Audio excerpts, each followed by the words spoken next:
All right, so let's do this here. We have teams that have been talked about all off season. Are we jumping on the bandwagon or are they a bust?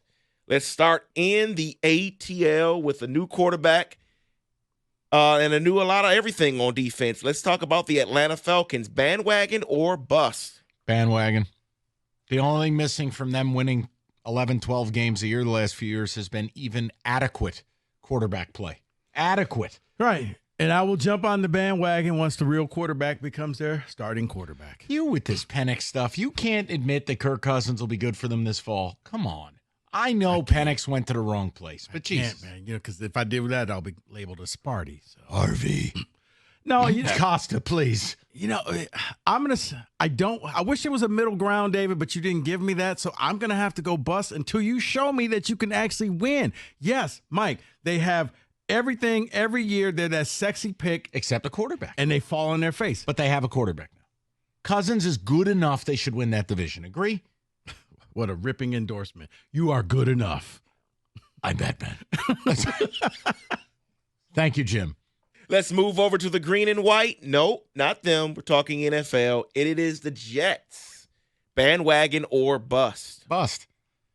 They're not going to the Super Bowl. They're not going to the AFC title game. I don't even know if they'll win the division. And Aaron Rodgers is 1,000 off a torn Achilles. And the O-line still sucks. And they're a loser dog water franchise. Anything else?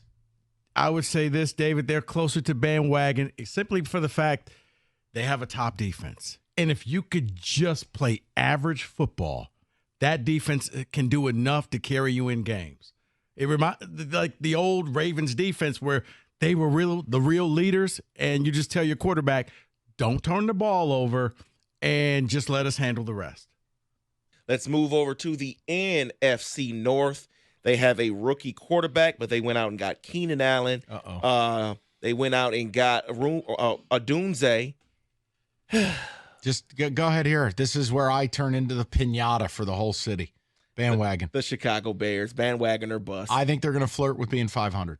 I know that that's not huge, but remember, rookie QB, number 1 overall pick. It's hard to be good right away. I think they're actually better than anyone here wants to admit. I can allow that. Okay, saying making the playoffs, different. But if you're telling me they're going to flirt with 500, yes. Like, that's are they a bandwagon. If they're in the graphic in December, that's bandwagon. So, yeah, I can see that. I think they're going to get better. So I'll buy my tickets early for the Bears. Yes. They have them at 8-9 and just missing the playoffs. That's where they have them here. Let's go over to Roma Dunze's on the team. Of course I'm going to root for the Bears. Let's go back over to the AFC East and let's talk about the Buffalo Bills. Bandwagon or bust? You know what? I'm just going to go ahead and give it to the senator from New York. Go ahead. No, I'll surprise you. If I'm going to say bust with the Jets, it would have to be bandwagon with the Bills in that they will win the division. But I don't think they're a Super Bowl team, and I don't think they have a Super Bowl window right now. So what should I say about them? Really? I think Sean McDermott's a bum. I don't like him as a coach. You don't think Miami's going to win that division? I don't. Yeah, see, I think Miami will win that division. I think they're a bust. Their time is gone, and they're struggling right now. You got to rely on Keon Coleman. Yeah, their days are gone, David. Bust. Another team in the NFC North just paid their quarterback after he had just 9 great games. The Green Bay Packers. Bandwagon. Yeah. I think it's Green Bay and the Lions and the Niners. Those are the only 3 legitimate Super Bowl contenders in the NFC. Bandwagon for the Pack. Be ready. I agree with what he said, but I also think that Philly can fix themselves. So I don't know if that's on your list, but those 4 teams to me. But yes, Green Bay is going to be a problem because they are extremely young and kind of like the Lions, they're going to be battling each other for a long time. Whoever wins those games when they go head-to-head, it's going to mean a lot for seeding because you don't want to go to Green Bay in the playoffs. You want to play that game here in Detroit. Yeah, that actually was my next team is the Philadelphia Eagles, bringing Saquon along. David, I'm gonna go bandwagon because I'm gonna look at last year as an anomaly. It was a blip. It was just bad coordinators across the board. I think they will fix that. I know that there's a rift between the coach and the QB, but you know what fixes all of that? Winning. You start winning, and you don't care about all that other stuff. You can set it aside, and you can pick it back up in the offseason. Bust. I truly believe.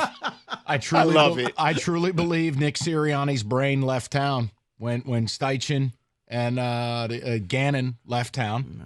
And See, then I think everything was because of the whole security Dom guy. D'Alessandro got into the fight. I have to see it to believe it that this team doesn't hate Nick Sirianni. So I'm out. Houston Texans went out and got Steph Diggs, went out and got I can just Danielle stop you Hunter. right now. Yeah, Bandwagon. bandwagon. I mean, I was rooting for them in the playoffs. Like, I know you're not going to win the Super Bowl, but can you at least win one game? Because you're going to be a fun team. You're a young team, kind of like the Packers, where, man, the sky could be the limit. And what you're going to see is, like you said, with Steph Diggs, veterans are going to want to go play there. That tells me you are a good team. When, yeah, you know what? I'll forego money. I want to play there because I believe in that team. I think there's just a lot of similarities between the Lions and Texans. I do. They're built right. They both have charismatic players, coaches. Dude, I'm with you. Like, Lions and Texans are two of my favorite teams in the league. So what I'm going to do here is I'm just going to continue with that division, okay? Because we got the Colts and the Jags. If you're buying the Texans, can any of the other two, because the Titans are out, Yeah, you can. can they make the playoffs? Yeah, absolutely. I mean, look, hell, Colts did it last year. It's doable. It's possible. Anthony Richardson's going to be one of the storylines of the season. You know, what is he? He barely played last year. What if he's a difference maker? Now, all of a sudden, the Colts look a hell of a lot different. They're not just, they could be a force. Mm-hmm. The Jags, look, they didn't fix their cornerback spot, and they haven't fixed the O-line. And as much as I think Trevor Lawrence is wildly talented, we're a long way from winning that playoff game down 28 points. David, this is the year. Jags' year. Right. The Jags are NFL Nebraska. That's what they are on this show. And then let's close it out with these two teams in the AFC North, because we believe the Ravens and the Bengals will be there. Can the other two, bandwagon or bust, make a playoff appearance? Why do I have to do this every year with the Browns? I'm going to do it again. Bandwagon. That is one of the 5 or 6 best rosters in football. Can Deshaun Watson just not be trash? The rest of the roster's fierce. I guess in order to be consistent, I'm going to have to go bandwagon, because to me, Cleveland kind of reminds me of the Jets. You have the defense. It's all there. Can your quarterback just not make mistakes and just lean heavily on the defense? As far and the other one was what, your Steelers? Yeah, come on. Let me help you. You know what, David? I do think that the Steelers could be a bandwagon if they go out and acquire a wide receiver and just give up 2 first-round picks and get Brandon Ayuk. Brandon Ayuk will be the difference maker in Pittsburgh. What are you waiting on? You're not getting 2 first-round picks. Go get him. Are you serious about winning or not? Yes, that's why they're not going to give 2 first-round picks. We can use that to get defensive players. Panani Brothers thing sandwich and go celebrate. Not happening. That is in football today.